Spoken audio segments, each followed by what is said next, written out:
Bismillahirrahmanirrahim. Assalamualaikum warahmatullahi wabarakatuh. Innal hamdalillah la haula wala quwwata illa billah summa salatu wassalamu ala Rasulillah. Segala puji bagi Allah, pemirsa, senang sekali kita dipertemukan kembali dalam Majelis Ilmu Damai Indonesiaku yang pada kesempatan siang hari ini kita bersiaran langsung dari Masjid Raya Baitus Salam, tempatnya di Komplek Bilimun, Jalan Kelapa Hijau, Pondok Kelapa, Kecamatan Durensawit, Jakarta Timur. Nah, persis apa yang kita saksikan dalam tayangan tadi, bahwa seringkali mungkin kita mendapatkan sesuatu kebaikan, baik itu berupa harta maupun jiwa. Namun terkadang kita sulit untuk membalas kebaikan tersebut karena mungkin keterbatasan apa yang kita miliki untuk kita berikan kepada sebaliknya kepada orang yang memberikan kebaikan kepada kita. Lantas sesungguhnya bagaimana cara Islam mengajarkan kepada kita untuk melunasi hutang budi kepada seseorang yang telah memberikan kebaikan kepada kita? Akan kita dengarkan tausiah pada siang hari ini bersama guru-guru kita, Ustadz Fauzan Hidayatullah dan juga Ustadz Agus Fadilah Sandi. Langsung saja pemirsa, inilah Damai Indonesiaku yang dipersembahkan oleh Sarung Wadimor, tentu sarung kita. Selamat menyaksikan. Ya Nabi salam alaika, ya Rasul salam salam alaika. Sama-sama. Ya Habib salam alaika,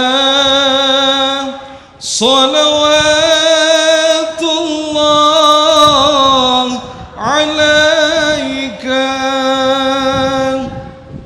Bismillahirrahmanirrahim.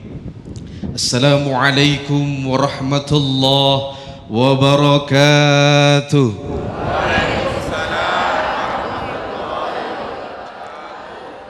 Alhamdulillahi wa kafa wassalatu wassalamu ala sayyidina Muhammadinil Mustafa wa ala alihi wa ashabihi ahli sidqi wal wafa, amma ba'd.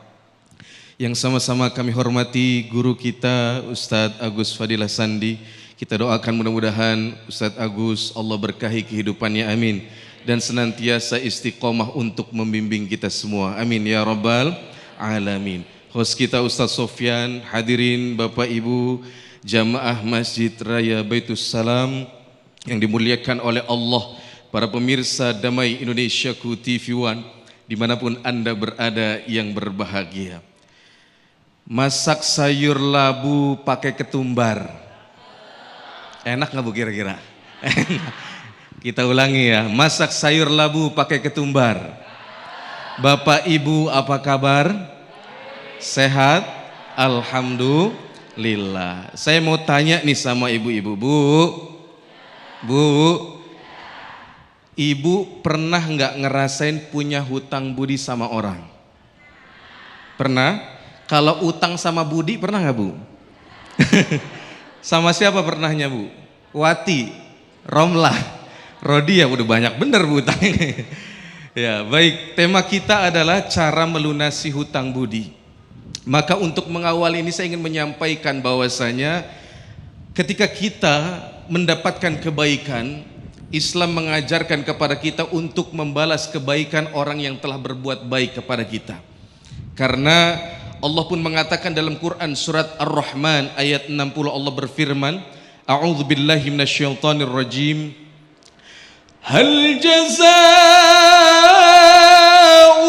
ihsani illal ihsan.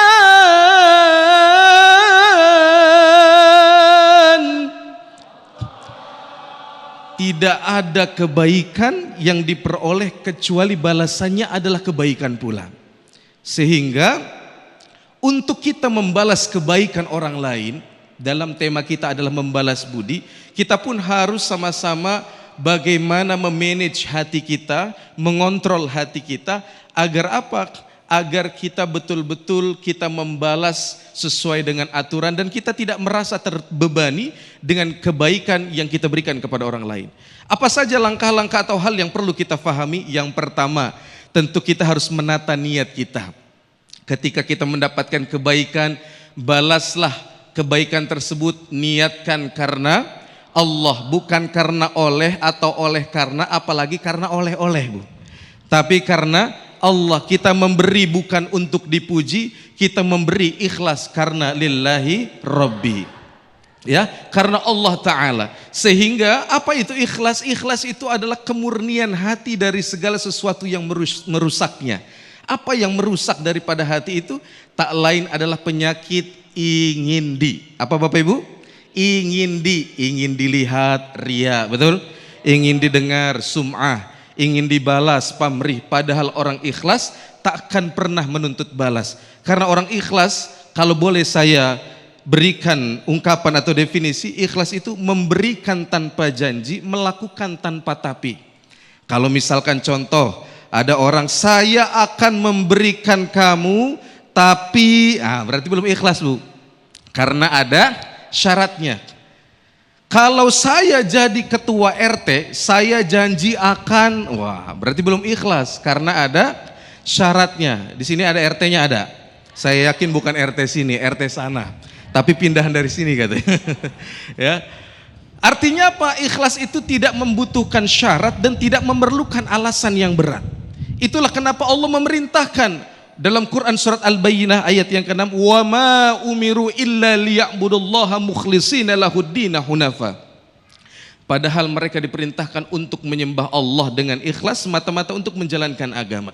Sehingga saya teringat dengan pendapat atau ungkapan Syekh Dr. Mustafa Husni As-Sibai, seorang tokoh gerakan muslim dari Syria. Beliau mengatakan dan memberikan perumpamaan yang indah. Apa yang beliau sampaikan? Ar-ra'dul ladzi la ma'a ma'ahu la yunbitul ushbah. Wa kadzalikal 'amalul ladzi la ikhlasa fihi la yuthmirul khaira. Petir yang tidak menurunkan hujan itu tidak akan mampu menumbuhkan tanaman, betul? Begitu pula manusia yang mengerjakan kebaikan tidak diiringi dengan niat yang ikhlas, maka tidak akan menumbuhkan kebaikan. Nah, ini yang pertama. Yang kedua, kita juga ketika membalas kebaikan orang lain harus memperhatikan dan meyakini bahwasanya kebaikan itu datangnya dari Allah. Ya, sehingga manusia itu hanyalah perantara, sehingga kita tidak merasa hina ketika dibantu, kita tidak merasa direndahkan. Karena dalam kitab Lataiful Ma'arif, karya Imam Ibn Rajab itu dijelaskan bahwasanya seseorang boleh senang kepada orang yang membantu, tetapi tidak boleh tenang kepadanya. Artinya apa? Kita harus memahami bahwasanya hakikat kebaikan itu datangnya dari Allah. Karena Allah yang menyampaikan, ma asabaka min hasanatin faminallah. Dan tidaklah kebaikan yang kamu peroleh, melainkan kebaikan itu datangnya dari Allah Subhanahu wa ta'ala. Yang ketiga, yang terakhir, sikap kita atau respon kita ketika membalas kebaikan orang lain adalah bagaimana kita bersyukur, berterima kasih tanpa merasa terbebani. Nah, ini ya, terkadang kita mau membalas kebaikan tapi memaksakan kemampuan kita, betul ya Bapak Ibu ya? Sehingga na'udzubillah, apalagi dia membela sampai mencari atau membalasnya dengan cara memberikan harta yang haram, na'udzubillah. Padahal apa? Nabi telah mengingatkan, ketika kita membalas kebaikan dengan harta yang haram, itu diibaratkan seperti ketika Nabi menyampaikan, la salatun bi ghairi tahurin wala shadaqatun min ghulul. Tidaklah dikatakan salat kalau salat itu dilakukan tanpa toharo atau bersuci, dan tidak pula sedekah disebut sedekah kalau sedekah itu tidak akan diterima kalau itu dikeluarkan dari harta yang haram. Maka dari itu kita sama-sama harus menata hati kita ketika kita membalas kebaikan orang lain. Agar apa? Agar kebaikan yang kita sampaikan itu sampai kepada penerima atau orang tersebut, dan insya Allah mudah-mudahan kebaikan yang kita lakukan diterima oleh Allah Subhanahu wa ta'ala. Amin ya rabbal alamin. Wallahu a'lam bishawab. Amin ya rabbal alamin. Terima kasih Ustaz Fauzan Hidayatullah yang telah memulai di segmen 1 ini. Kembali kita diajarkan dan juga diingatkan oleh guru kita Ustaz Fauzan untuk kembali meluruskan niat kita ketika kita memberikan kebaikan kepada orang lain, sehingga tidak ada timbul rasa ingin dibalas kebaikan. Lantas bagaimana ketika orang diberikan memberikan kebaikan, namun rasanya kita tidak mampu untuk memberikan kebaikan tersebut atau membalas budi atas kebaikan dari orang yang memberikan kebaikan kepada kita. Insya Allah selengkapnya akan disampaikan oleh guru kita Ustaz Agus Fadilah Sandi di segmen kedua nanti. Tetaplah bersama kami dalam Damai Indonesiaku yang dipersembahkan oleh Sarung Wadimor, tentu sarung kita.